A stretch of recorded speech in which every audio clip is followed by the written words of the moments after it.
साथियों नमस्कार।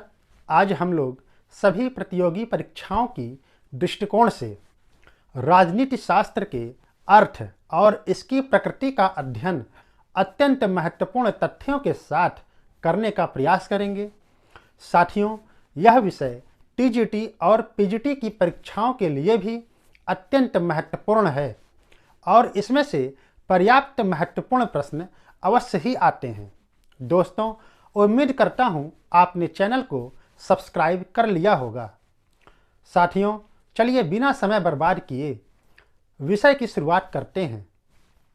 हम लोग सबसे पहले राजनीति शब्द की अवधारणा को और इसकी परिभाषा पर विचार करेंगे और तत्पश्चात राजनीति शब्द शास्त्र की अवधारणा को प्रसिद्ध विचारकों के द्वारा दिए गए वक्तव्यों को ध्यान में रखकर हम लोग विषय के निष्कर्ष पर पहुंचेंगे। साथियों, राजनीति शब्द को अंग्रेजी में पॉलिटिक्स कहते हैं। पॉलिटिक्स शब्द सबसे पहले विचारक अरस्तु ने प्रयोग किया था। यूनानी विचारकों ने नगर राज्यों की गतिविधियों को पॉलिटिक्स कहा था। पॉलिटिक्स शब्द की उत्पत्ति यूनानी शब्द पॉलिस से हुआ है, जिसका अर्थ नगर राज्य होता है।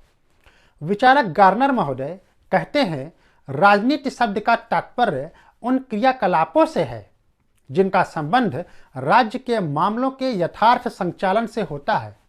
राजनीति को दो भागों में विभाजित किया जा सकता है, सैद्धांतिक राजनीति और व्यवहारिक राजनीति।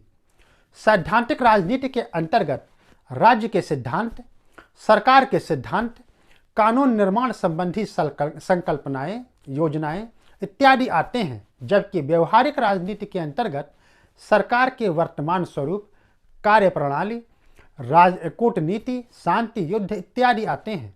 अधिकांश विचारक राजनीति के सैद्धांतिक पक्ष को ही राजनीति शास्त्र मानते हैं।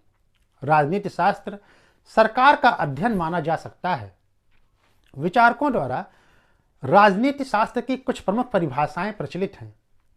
गिलक्राइस्ट महोदय कहते हैं, राजनीति शास्त्र के अंतर्गत राज्य और सरकार दोनों का अध्ययन किया जाता है। गार्नर महोदय कहते हैं, राजनीति शास्त्र का प्रारंभ और अंत राज्य से ही होता है। राजनीति विज्ञान के अंतर्गत राज्य के अतीत, वर्तमान और भविष्य तथा राजनीतिक संगठन और राजनीतिक सिद्धांतों का अध्ययन किया जाता है। राजनीति विज्ञान वैसा विज्ञान है जिसका सरोकार राज्य से होता है, जो राज्य को इस दृष्टि से जानने समझने का प्रयास करता है कि उसके आधारभूत तत्व क्या हैं, उसका मूल स्वरूप क्या है, उसकी अभिव्यक्ति किस रूप में हो सकती है या उसका विकास कैसे हो सकता है। साथियों, इस प्रकार यह कहा जा सकता है कि राजनीति शास्त्र मनुष्य का एक राजनीतिक प्राणी के रूप में अध्ययन करता है। राजनीति शास्त्र के क्षेत्र में मनुष्य के समस्त राजनीतिक जीवन और राज्य और सरकार सभी इसके अंतर्गत आ जाते हैं। राजनीति शास्त्र को राजनीति विज्ञान के रूप में भी प्रयोग किया जा सकता है। जिस प्रकार नैतिकता एक विज्ञान है, उसी प्रकार या उस सीमा तक राजनीति शास्त्र भी एक विज्ञान माना जा सकता है। राजनीति शास्त्र वह विज्ञान है जो सभ्यता की रक्षा करती है। सर्वप्रथम अरस्तु ऐसे विचारक हैं जिन्होंने राजनीति शास्त्र को एक विज्ञान माना है। हॉब्स, मॉन्टेस्क्यू, गार्नर, ब्राइस महोदय ने भी राजनीति शास्त्र को एक विज्ञान माना है।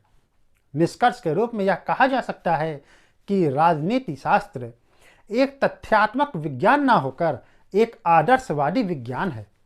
साथियों, इस प्रकार आज हम लोगों ने राजनीति शास्त्र की अवधारणा को समझने का प्रयास किया है। आने वाले वीडियो में हम लोग राज्य अर्थात स्टेट की अवधारणा को भली भांति समझने का प्रयास करेंगे। इसी के साथ मित्रों, मेरा आप सभी को नमस्कार।